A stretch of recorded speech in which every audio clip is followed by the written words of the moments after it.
رب اشرح لي صدري ويسر لي أمري واحلل عقدة من لساني يفقه قولي أما بعد.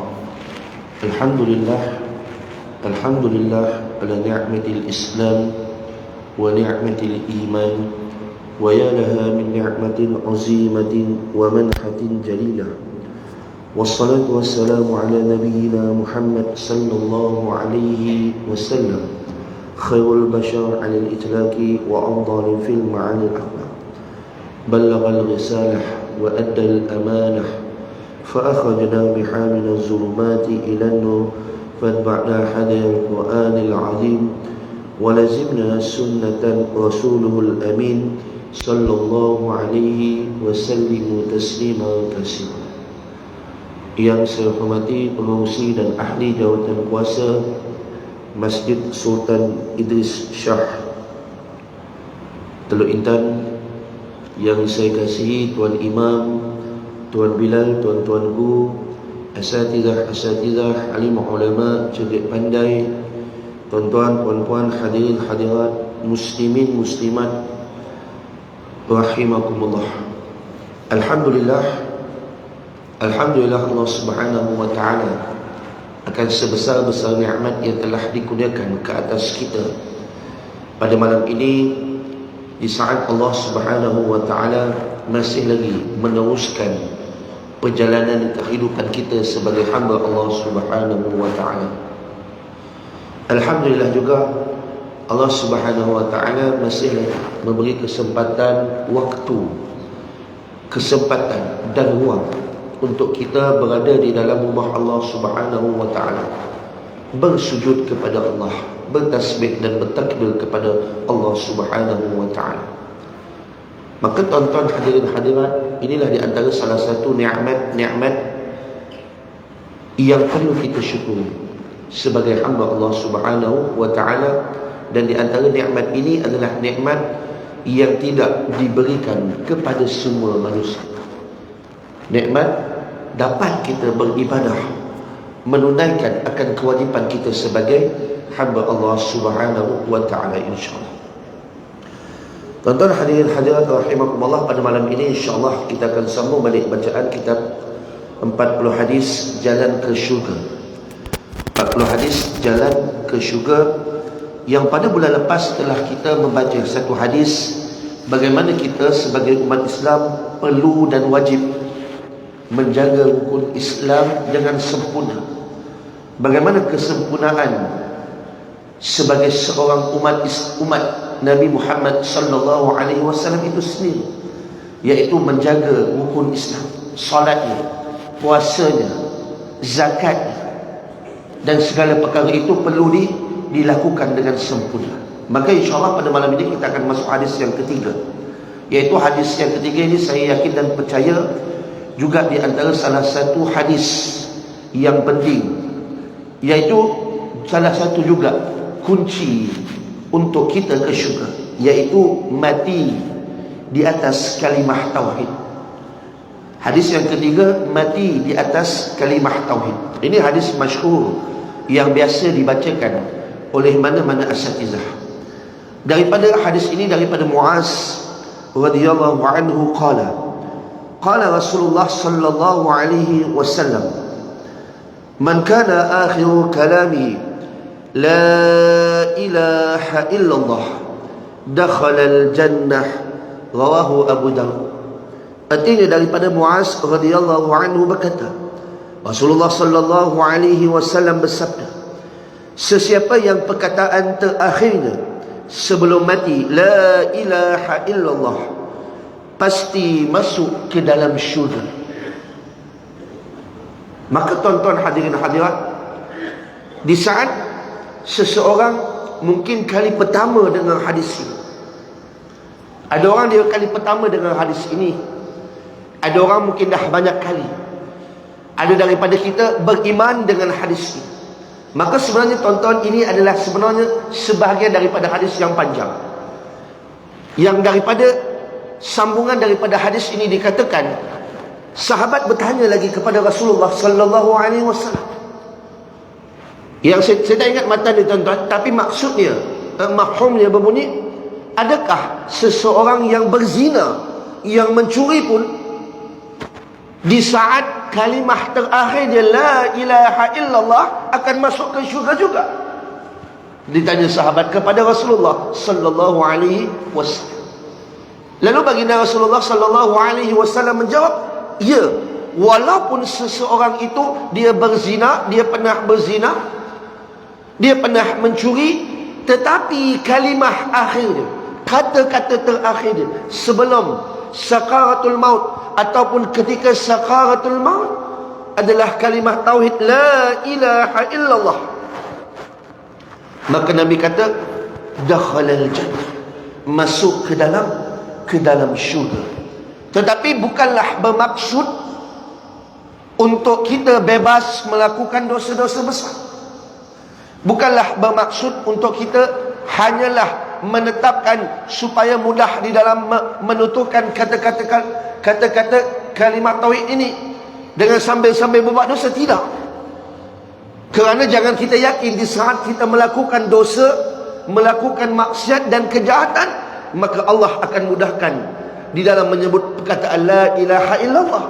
Kerana perkataan la ilaha illallah adalah perkataan yang mudah disebut, yang mudah ditutur pada ketika saat ini, tetapi sukar pada ketika sakaratul maut, melainkan dengan keimanan yang begitu utuh. Sekarang tuan-tuan, kita boleh ulang banyak kali, kita boleh ikut imam bertasbih banyak kali perkataan la ilaha illallah. Setiap tempat di mana saja kita mampu untuk mengucapkan perkataan la ilaha illallah. Persoalannya, adakah mudah pada ketika saat terakhir kalimah kita itu? Maka itu menjadi persoalan. Bukan kepada tuan-tuan, malah kepada saya yang bercakap di hadapan ini juga tuan-tuan. Saya yang mengucapkan akan hadis ini pun, saya belum pasti dan yakin bahawasanya saya mampu mengucapkan perkataan la ilaha illallah Muhammad Rasulullah pada akhir kalimah ini. Tuan-tuan hadirin hadirat rahimakumullah, di dalam hadis yang berbeza daripada kitab juga, bagaimana hadis ini daripada Abdullah ibnu Amr radhiyallahu anhu qala qala Rasulullah sallallahu alaihi wasallam, faman ahabba an yuzahziha 'anil nar wa yudkhilal jannah falta'tihi maniyatuhu wa huwa mu'min billahi wal yawmil akhir, rawahul Muslim. Artinya daripada Abdullah bin Amr radhiyallahu anhu berkata, Rasulullah sallallahu alaihi wasallam bersabda, sesiapa yang ingin selamat daripada api neraka dan masuk ke dalam syurga, maka pastikan saat kematiannya dia benar-benar beriman kepada Allah dan hari akhirat. Dan inilah yang ditekankan, yang dibawa oleh baginda Rasulullah sallallahu alaihi wasallam tuan-tuan, selama 13 tahun Nabi berdakwah di kota Mekah suatu masa dahulu. 13 tahun Nabi berdakwah di kota Mekah, menyebarkan Islam, menyebarkan dakwah. Maka pada ketika itu tidak ramai dan tidak banyak Nabi berdakwah ataupun menceritakan tentang ibadah, tetapi bagaimana Nabi memperkuatkan akan akidah sahabat-sahabat radhiyallahu anhum ajma'in. Dengan apa? Beriman kepada Allah, beriman dengan hari kiamat, beriman dengan hari kebangkitan.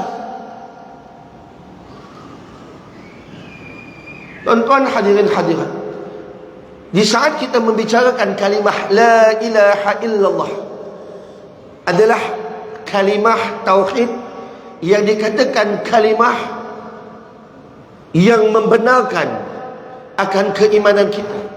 Tuan-tuan, bila kita membicarakan tentang iman pula yang terkait dengan kalimah tauhid ini, maka ia perlu kepada 3 elemen. Ia perlu kepada 3 elemen. Sekadar manusia berkata dia beriman dengan Allah, dengan sekadar mengatakan la ilaha illallah, maka itu tidak cukup untuk mengatakan dia beriman. Kerana ia mesti tasdiq bil lisan, ia kena percaya dengan hatinya. Kalau sekadar keluar kan, minta maaf kalau orang bukan Islam pun boleh sebut. Kalau kita suruh dia ulang la ilaha illallah, walaupun ada pelat sikit kan, ada pelat orang Cina ataupun orang India, dia boleh sebut. Tapi adakah iman dia, hati dia betul-betul mempercayai akan kalimah itu? Tidak.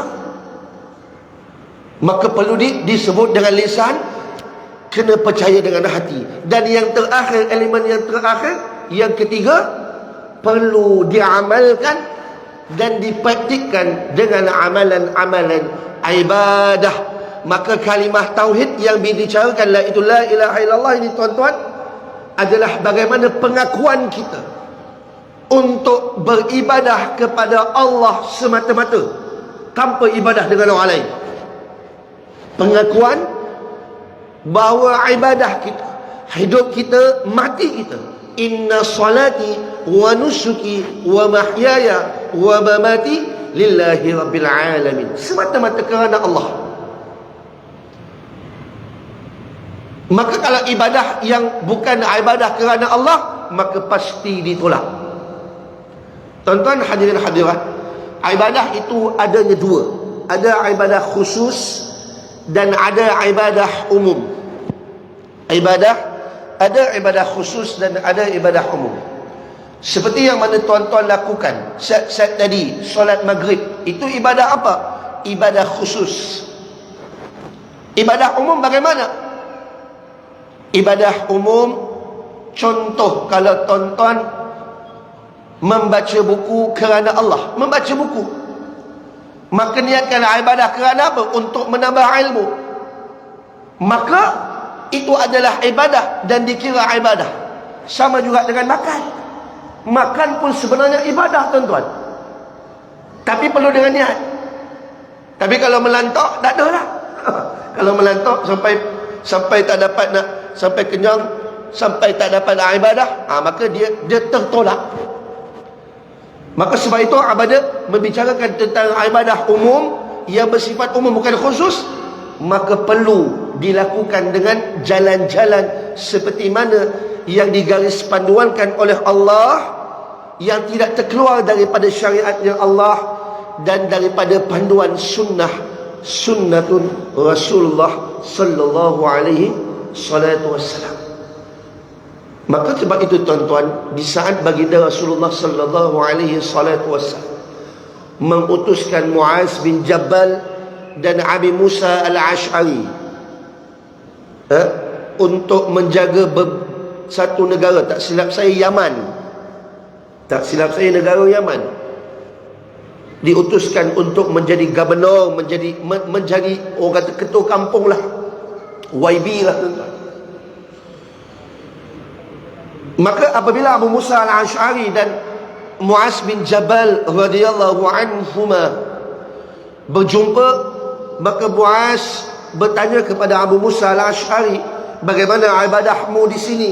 Bagaimana ibadahmu? Maka Abu Ash'ari menjawab, ibadah aku melakukan seperti biasa. Ada ibadah solat, ibadah puasa, ibadah zikir, membaca Al-Quran, maka itu ibadah. Maka bagi aku itu adalah ibadah.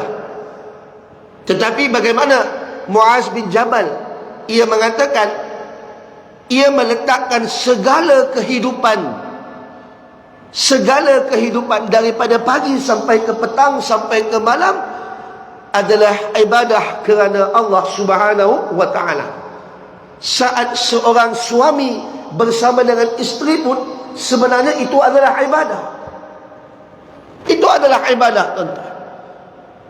Tetapi bagaimana niat kita? Sebab itu kalau tuan-tuan, kalau kita datang majlis ilmu, contoh majlis ilmu, adakah ibadah? Ia adalah ibadah, pastinya. Tapi kalau orang datang sajalah ustaz, saja singgah, sebab saat lagi nak ngopi, ada kawan ngajak. Tapi kadang-kadang lepas isyak dia kata tunggulah sat, tunggu maghrib lepas habis masuk isyak, tunggulah sat. Tak apalah, duduklah Ustaz. Bukan sebab niat nak belajar, tapi dia duduk. Dia dapat tak pahala ibadah? Dapat, tapi kurang sikit. Pahala dia dapat, tapi kurang sikit. Pasal niat tu tak ada. Dia dikira ibadah, tapi pahala dia tu sedikit kurang. Rugi tak? Rugi. Dia sama juga macam sunnatun Rasulullah sallallahu alaihi wasallam. Maka di dalam seharian kehidupan kita sebenarnya, tuan-tuan, banyak sebenarnya amalan-amalan sunnah yang boleh kita amalkan, tetapi perlu kita niatkan dan perlu kita azamkan di dalam hati kita. Walaupun kadang-kadang memang sehari-hari itu memang apa yang kita lakukan adalah sunnah Rasulullah, tetapi asbab kita tidak meletakkan niat pada perkara itu, makanya perkara itu, amalan itu menjadi sekadar amalan. Baik, kita baca keterangan sedikit daripada kitab. Hidup di dunia hanyalah sebentar. Apabila ajal tiba, kita akan dijemput ke alam yang lain pula, iaitu alam barzah. Kita tidak tahu bila kita akan menemui ajal, dan di manakah tempat kita menghembuskan nafas yang terakhir, dan bagaimana keadaan kita di saat itu. Apakah dalam keadaan beribadat kepada Allah, maka mati kita dalam husnul khatimah, alhamdulillah, ataupun dalam melakukan maksiat, iaitu mati di dalam su'ul khatimah, wal'ayazubillah. Saya tak tahu, tuan-tuan pun tak tahu. Kalau orang kat tali yang gantung tu pun, mungkin mereka tahu lah. Malah ada sebahagian ulama mengatakan bagaimana manusia-manusia yang berada di tiang gantung kadang-kadang lebih beruntung daripada kita yang di luar sini. Kerana apa? Kerana mereka sudah tahu bila ajalnya. Mereka sudah tahu bila waktu kematian. Mereka sudah tahu waktu penamat mereka di dunia ini berbanding dengan kita. Maka sebab itu Nabi sallallahu alaihi wasallam pernah mengatakan, ada seseorang itu dia beramal dengan amalan ahli syurga pada kehidupan dia. Dia beramal dengan kehidupan ahli syurga, baik solat berjemaah, puasa semua, beramal seperti mana ahli syurga, alhamdulillah. Tetapi pada sakaratul maut, di saat sejengkal lagi kakinya melangkah ke syurga, akhirnya asbab-asbab takdir Allah subhanahu wa ta'ala, ia melakukan maksiat pada akhirnya. Sejengkal nak masuk ke dalam syurga, ia merasa nak melakukan maksiat, nak melakukan kejahatan, lalu Allah tarik nyawa dia pada melakukan kejahatan, melakukan maksiat. Maka pengakhirannya, tuan-tuan, hadirin hadirat, pastinya Rasulullah di dalam neraka. Dan bagaimana sebaliknya seseorang yang beramal dan dalam kehidupan dia, kita lihat, kita nampak jahat apa yang dia tak buat. Orang jahat lah, tuan-tuan kata. Budak nakal, bukan nakal, jahat lagi. Arak dia minum, zina dia buat, judi dia main, segala maksiat, kejahatan, dosa-dosa dia lakukan dalam kehidupan dia. Tengok muka pun nampak macam muka pecah rumah, orang kata. Ini kita rasa ini memang masuk neraka lah ni. Kita kan kadang-kadang setengah orang disuka nerakakan orang. Kita tak tahu. Kita tak tahu ending seseorang tu, tuan-tuan. Ini memang muka pecah rumah ni. Mati habislah. Tetapi bagaimana Allah telah mentakdirkan bahawa dia adalah ahli syurga. Dengan apa? Dengan pada sejengkal langkah dia nak melangkah ke neraka, ia bertaubat, kembali pada jalan yang benar. Lalu Allah menerima taubatnya.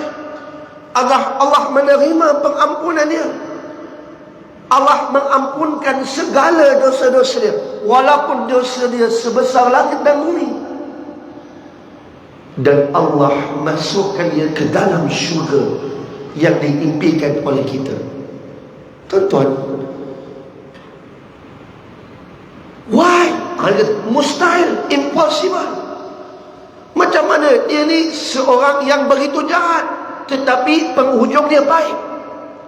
Yang kadang-kadang manusia, kadang-kadang kita tak lihat penghujung dia, kita lihat yang dahulu. Ada setengah orang dia tu. Sebab apa? Dia kenal dia yang dulu-dulu. Dah 10 tahun tak jumpa, tengok-tengok dah meninggal. Kita rasa, oh dia ni memang jahat dia ni. Kita tak tahu. Kita tak tahu apa amalan terakhir dia. Kita tak tahu apa amalan kata-kata dia sebelum dia bertemu Allah Subhanahu wa ta'ala. Maka disitulah Nabi SAW mengungkapkan satu kalimah yang begitu berharga buat kita, iaitu bagaimana seorang manusia, innamal a'malu bil khawatim. Innamal, biasa kita dengar innamal a'malu bin niat. Seseorang itu amalan dia, pekerjaan dia tergantung di atas niat yang lakukan. Tetapi bagaimana innamal a'malu bil khawatim? Lihatlah seseorang manusia itu, tuan-tuan, berdasarkan pengakhiran hujung kehidupannya. Sebab tuan-tuan, betapa ramai yang di luar sana kadang-kadang kehidupan dia baik tetapi akhirnya buruk, dan betapa ramai yang luar di sana kehidupan dia buruk pada asalnya dan menjadi pengakhiran yang baik. Maka pengakhiran itulah yang penting buat kita. Kerana apa? Kerana itulah yang akan menilai bagaimana kehidupan kita di sana. Kita tidak boleh dapat mengelakkan daripada melakukan kesalahan. Kerana setiap anak-anak Adam tidak kosong, tidak dapat mengelakkan, tidak dapat lari daripada melakukan kesilapan. Siapa kat sini rasa tak pernah buat dosa, angkat tangan. Saya pun tak berani angkat tangan. Kita pernah melakukan kesilapan. Ustaz pun pernah melakukan kesilapan. Tuan guru pun pernah melakukan kesilapan.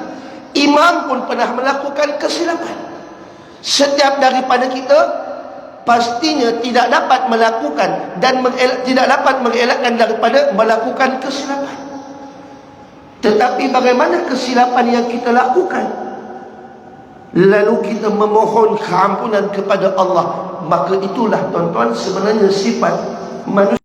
Dia bersegera, dia tak tangguh taubat. Sebab itu setengah ulama mengatakan taubat itu adalah sesuatu yang wajib kita lakukan. Taubat itu adalah sesuatu yang wajib kita lakukan. Taubat atas dosa apa, Ustaz? Dosa yang telah lalu. Ya, kita ni solat, kita ni puasa, kita ni pernah sedekah, kita ni melakukan banyak kebaikan. Tetapi kadang-kadang kita lupa dosa itu adanya dosa zahir, adanya dosa batin. Kadang-kadang kita buruk sangka pun, banyak buruk sangka, banyak melihat keburukan orang lain berbanding buruknya kita, maka sebenarnya kita telah melakukan dosa. Malah bukan sekadar itu, ada sebahagian ulama mengatakan, di saat seseorang merasa diri dia tidak berdosa, maka ia sebenarnya telah melakukan dosa. Dia rasa dia tak ada dosa, sebenarnya apa yang dia fikirkan, dia tu dah melakukan dosa. Allah, tuan-tuan hadirin hadirat rahimakumullah. Maka Allah tak melihat bagaimana banyaknya kesalahan kita di saat kita yang dahulu, tetapi bagaimana kita menjadi manusia yang terbaik pada selepas kita mengenal Allah, kita mengenal kalimah tauhid, kita mengenal ibadah. Maka sebab itu penting untuk kita mengutamakan kalimah tauhid. Apatah lagi di saat kita tidak tahu bilakah kematian akan menjelang tiba. Yang bila dikatakan penulis kitab, bila membicarakan tentang kematian, maka tiga perkara yang perlu kita, tiga perkara yang tidak tahu, iaitu bagaimana, bila dan di mana. Bila kita mati, bagaimana kita mati, dan di mana kita mati. Itu persoalan yang impossible kita jawab. Melainkan yang macam saya kata, kalau seseorang yang mungkin ada di tali gantung, dia tahulah, oh saya mati kena tali gantung hari Isnin, di mana? Di penjara. Dia tahulah. Tapi kita tak tahu. Maka orang begitu dia sempat bertaubat. Malah bagaimana dia mampu mengucapkan kalimah la ilaha illallah sebelum digantung, sebelum bertemu tali gantung. Orang kata banduan akhir. Kita tak tahu. Maka sebab itu tuan-tuan, pentingnya tuan-tuan, untuk apa? Untuk kita menjaga perkataan, percakapan dan mulut kita, supaya sentiasa berkata-kata yang baik. Minta maaf tuan-tuan. Ada yang saya kenal, ada seseorang yang saya kenal, yang kadang-kadang minta maaf, umur dia dah lanjut. Dah lanjut ni maksudnya tuan-tuan, yang hitam, rambut hitam tu dah tak ada, putih. Yang rambut tu dah putih. Orang kata kubur pun dah memanggil-manggil. Bukanlah tuan-tuan, orang lain. Tapi kita menganggap orang macam ni, oh dia ni dah penghujung umur, dia ni mesti selalu mengatakan perkataan yang baik. Rupa-rupanya tuan-tuan, disebabkan ia membiasakan kehidupan dia daripada muda, daripada remaja sampai ke remaja, sampai ke kahwin, sampai ke ada anak, sampai meningkat umur tua, dia telah membiasakan dalam kehidupan dia bercakap kotor, cakap benda-benda lucah, cakap binatang-binatang yang kotor, cakap benda-benda yang tak sepatutnya, sampai ke tua, sampai umur, sampai rambut dah berubah putih, tetap. Sebab dia biasa. Maka adakah orang begini kita yakin di saat akhirnya dia mampu mengucapkan kalimah yang begitu agung, iaitu la ilaha illallah? Kita risau. Dah biasa kadang-kadang sebut BA, BI, anjing, macam-macam, dan tentu kadang-kadang kita pun tak sanggup nak sebut. Subhanallah. Bukan sekadar yang berumur, yang muda pun tuan-tuan, yang muda pun perlu jaga percakapan. Kerana apa? Kerana apa yang mulut bisa dan biasa bercakap, yang biasa ditutup, itulah yang akan dipermudahkan oleh Allah di dalam menuturnya pada ketika akhir sakarat. Berhati-hati tuan-tuan. Ini peringatan bukanlah untuk tuan-tuan, tetapi untuk saya juga. Oleh kerana kita tidak tahu bilakah saat kematian itu, maka kita perlu memastikan setiap gerak-geri kita dicatat sebagai ibadah ini. Supaya apa? Tuan-tuan datang masjid, jangan datang kosong. Niat ibadah, duduk dalam majlis ilmu, niat i'tikaf. Kalau duduk saja kosong, main game pula minta maaf, rugi tak rugi? Kat luar kita dah tengok handphone, kat luar kita dah main game, kat luar dah tengok WhatsApp, kat luar dah tengok Facebook. Takkan dalam majlis ilmu pun nak tengok WhatsApp, video WhatsApp? Letaklah terpisah. Luangkan masa dengan ilmu. Pasal apa? Pasal dah banyak jam dah kat luar tu kita mengambil masa dengan media sosial. Supaya apa? Supaya kehidupan kita kekal ibadah. Manusia tuan-tuan, kita lihat bagaimana bukti-bukti kebenaran yang Allah tunjuk apabila seseorang yang melazimi kehidupannya dengan membaca Al-Quran, dan dia berniat beriktizam supaya Allah menarik nyawanya pada ketika membaca Al-Quran, dan Allah kabulkan. Adakah itu mati yang mulia? Ya. Sebab itu tuan-tuan, ada ulama mengatakan, kalau seseorang yang akhir hidup dia, pada ketika mati dia tak sempat, dia tak mampu menyebut perkataan la ilaha illallah, tetapi dia mati husnul khatimah. Contoh apa? Mati dalam solat, mati dalam majlis ilmu. Kan ada beberapa tahun lepas ke awal tahun hari itu, ada seorang doktor, dia mengajar, meninggal pada ketika mengajar. Allah, ini mati yang mulia. Mati yang mulia. Kerana apa? Ada di satu majlis yang dirahmati dan diberkati oleh Allah. Majlis zikir Raudhatun min Riyadil Jinan, salah satu daripada taman-taman syurga. Sebab dunia ni tuan-tuan, di dunia yang kita ada ni ada dua je taman syurga. Yang pertama apa? Majlis ilmu ataupun majlis zikir, itu adalah taman syurga. Yang kedua yang mana? Di Madinah tu tuan-tuan, kat Raudhah. Dua tu dia syurga, taman-taman syurga. Tempat lain tuan-tuan pergi mana pun, pergi pasar malam, pergi shopping mall, supermarket, tuan-tuan tak jumpa syurga. Biar ke sejuk mana ke, cantik mana ke tempat, tuan-tuan pergi Himalaya ke, tuan-tuan pergi tengok healing sunset ke, tempat yang cantik cara mana pun, tempat itu tetap tiada keberkatan. Tetapi tempat yang ada berkat adalah majlis zikir, majlis ilmu dan Raudhatun. Maka adakah seseorang yang meninggal pada ketika itu walaupun tidak berjaya menyebut kalimah la ilaha illallah, mati yang tidak mulia? Tidak. Pastinya adalah husnul khatimah. Ini yang sukar kita lakukan. Maka cubalah sehabis mungkin. Memang sukar, tetapi cuba untuk kita melakukan kehidupan kita. Kerana tuan-tuan, Islam ini memang adalah gaya hidup. Islam is the way of life. Tuan-tuan, Islam ni tuan-tuan bukan sekadar di masjid. Keluar masjid kita bukan orang Islam, keluar masjid kita rasa macam biasa-biasa. Tak. Islam adalah gaya cara hidup.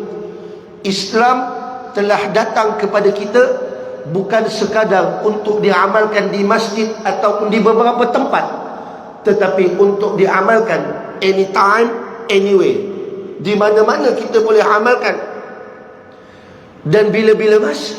Maka itulah Islam.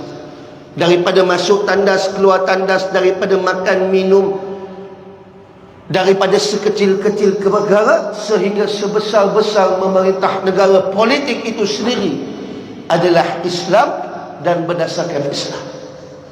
Dan itu juga dikira sebagai ibadah. Kita wajib menjauhkan diri daripada melakukan dosa. Kerana kematian boleh datang pada bila-bila masa. Apabila melakukan ibadat solat, rasakan bahawa itulah solat kita yang terakhir. Apabila berpuasa di bulan Ramadan, rasakan itulah Ramadan yang terakhir buat kita. Ramadan dah tak lama kan?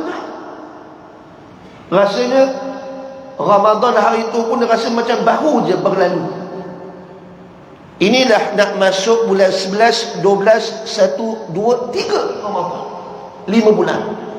Yang di dalam satu kitab yang dikarang oleh Al-Habib Said Muhammad Al-Alawi, kitab namanya Marhaban Ya Ramadan. Apa dia kata? Dia kata bagaimana ulama sufi, ulama yang sentiasa menunggu bulan Ramadan ni tuan-tuan, kehidupan mereka sentiasa menunggu Ramadan. Sebab apa? Mereka tahu Ramadan ini adalah bulan ibadah, bulan yang sentiasa ditunggu. Maka 6 bulan selepas Ramadan dijadikan sebagai apa? 6 bulan untuk muhasabah balik bagaimana ibadah di bulan Ramadan.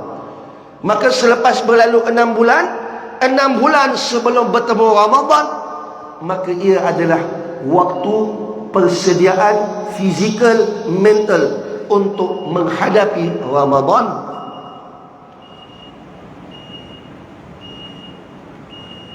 Maka kita bagi laluan dulu pada azan. Dah masuk Isyak. Boleh sambung lagi ke? Ke nak sambung je tu kan? Sambung je tu kan? Sikit lagi kan? Boleh? Ramadan tuan-tuan. Jadi rupa-rupanya bulan yang kita ada di sekarang ni tuan-tuan adalah bulan untuk kita dah tak habis dah waktu muhasabah ni.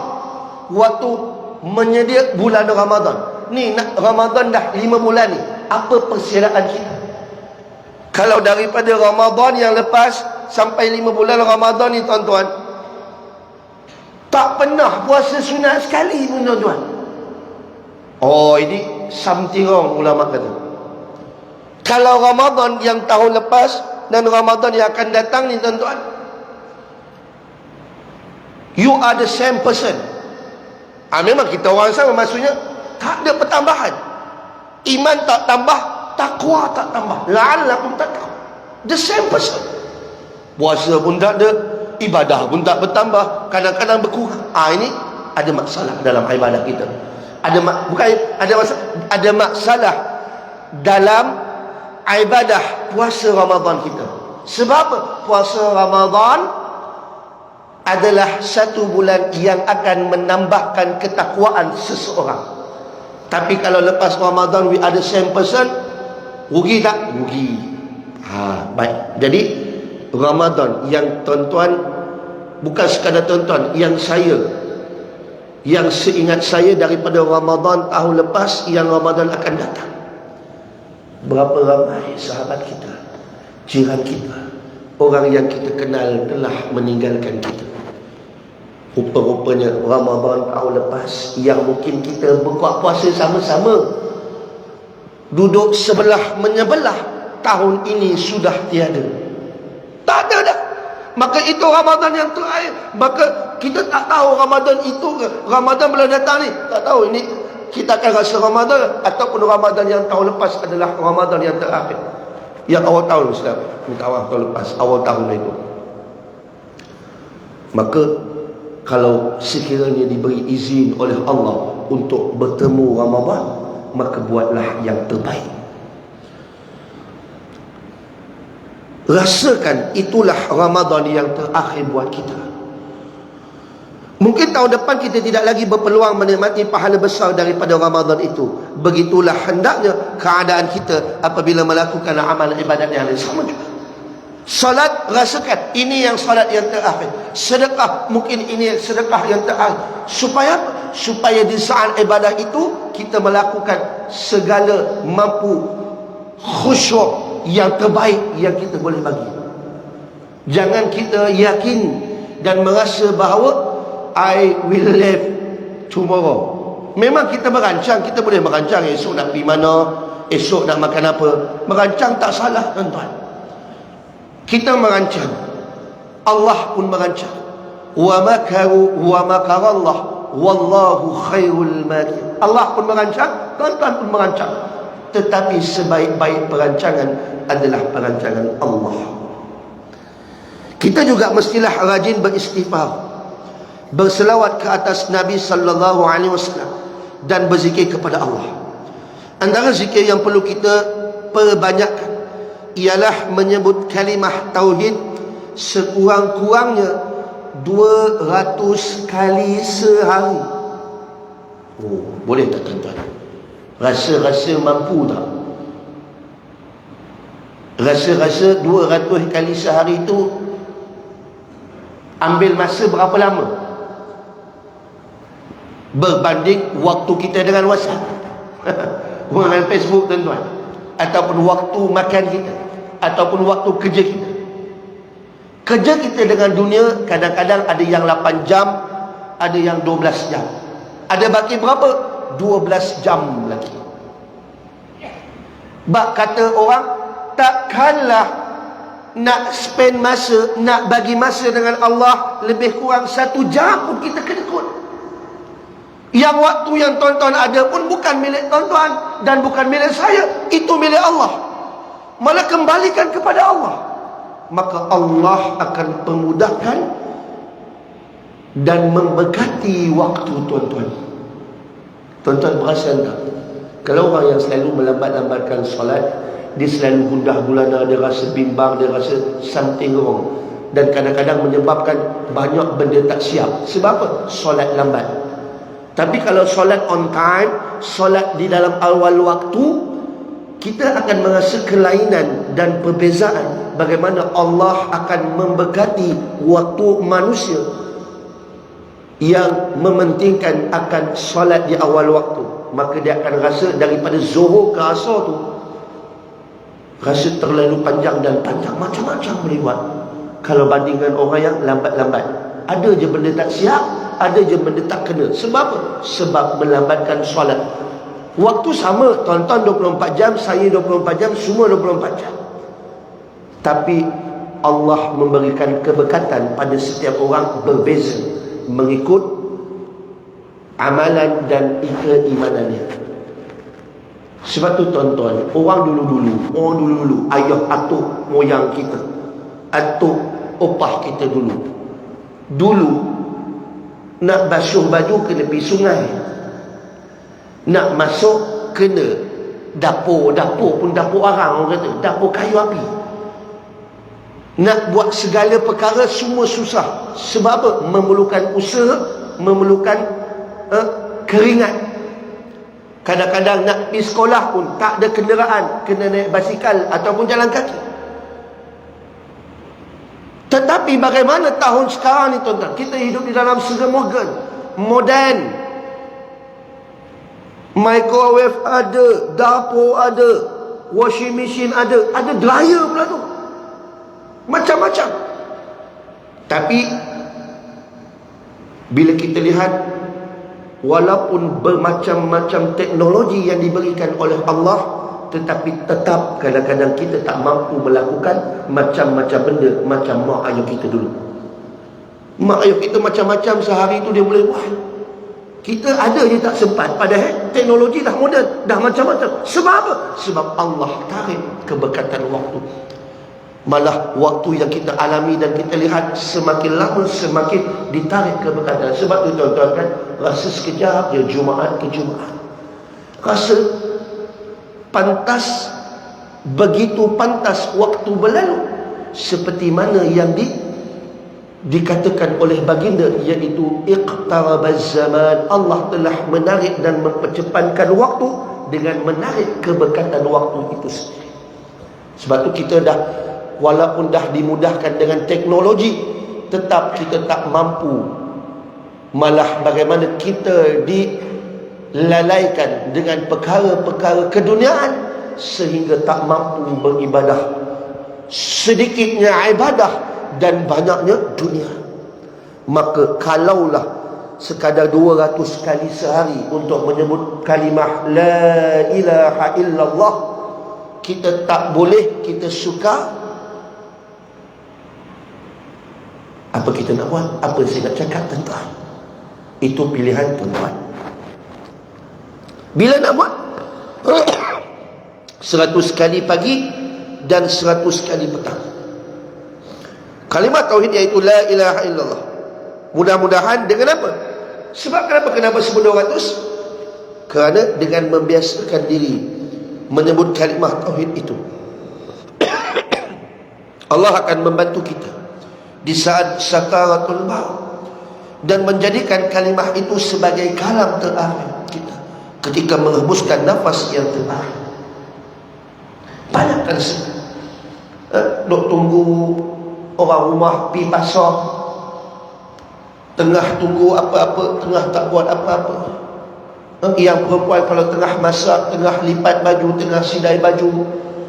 Yang lelaki tengah balik kereta, sat-sat lagi balik rumah, nak balik driving, balik rumah. La ilaha illallah, la ilaha illallah. Dalam hati pun boleh tuan-tuan.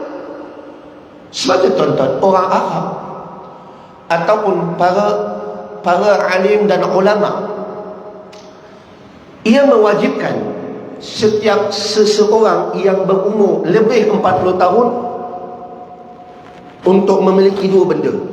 Salah satunya sunnah, iaitu tongkat. Betul tuan-tuan? Setiap umur 40 tahun biasanya setiap Nabi ni mereka mempunyai tongkat. Maka orang Arab dia membiasakan setiap pada yang selepas umur 40 cuba, bukan sebab gaut, go up tu. Itu memang kadang-kadang memang gaut dia tak pakai tongkat lah. Kadang-kadang kaki tak sakit pun lagi, boleh jalan. Tapi kalau kita guna tongkat tu sebab sunnah, dapat pahala tak? Walaupun kaki elok lagi, boleh dapat pahala sunnah.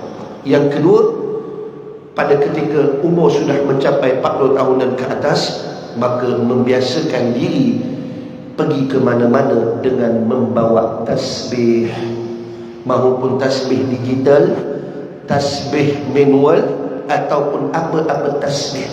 Malah bagaimana ulama kata, kalau seseorang itu dengan memegang tasbih, ia secara biasa, ya kan? Kan kalau kita pegang tasbih, kita rasa terus nak berzikir, nak bertasbih, nak subhanallah, nak alhamdulillah. Maka orang seperti itu harus untuk pi mana-mana bawa tasbih. Bukan sebab supaya kita nampak alim, bukan sebab hang ni pi mana-mana bawa tasbih ni pasal apa ni, tak payah nak. Bukan kita nak berlakon. Kerana apa? Kerana ia mampu. Kalau sebab itu kita mampu bertasbih, kita boleh berzikir, maka bawa.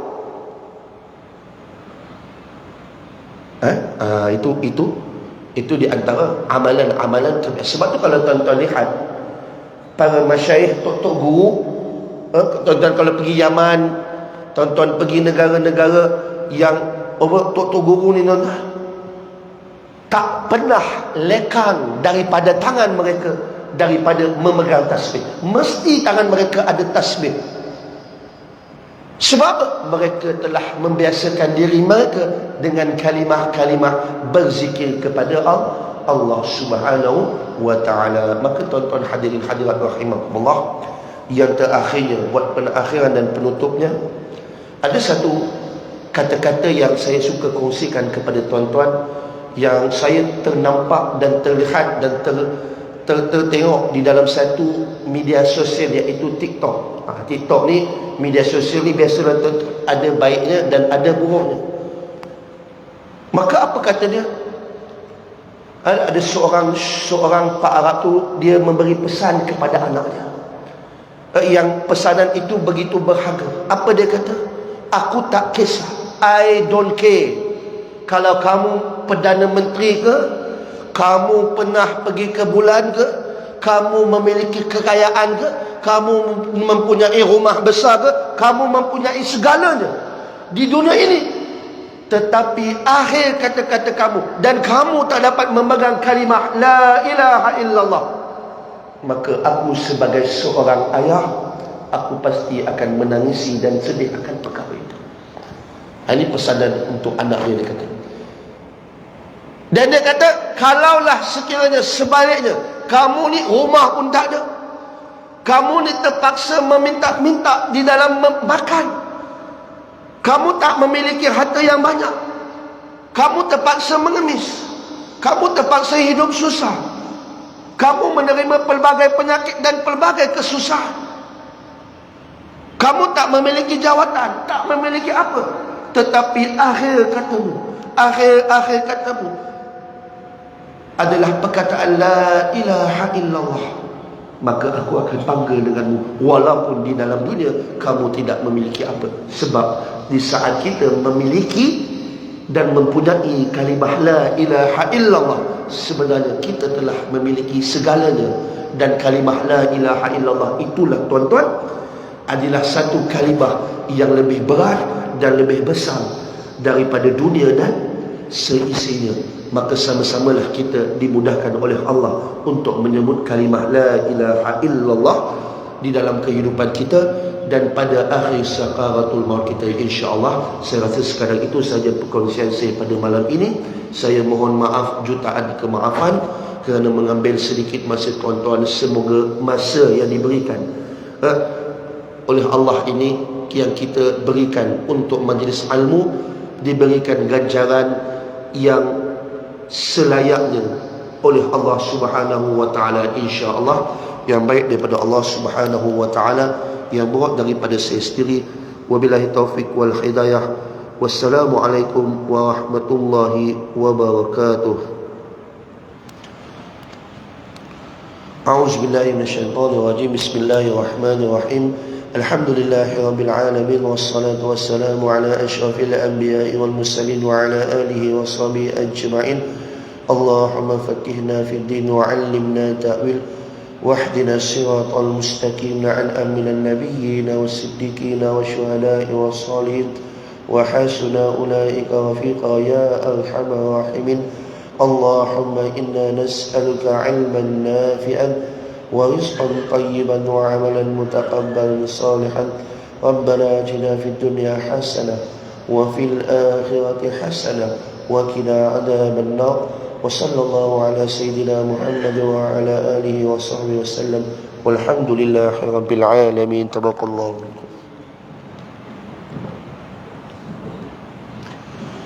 اللهم صل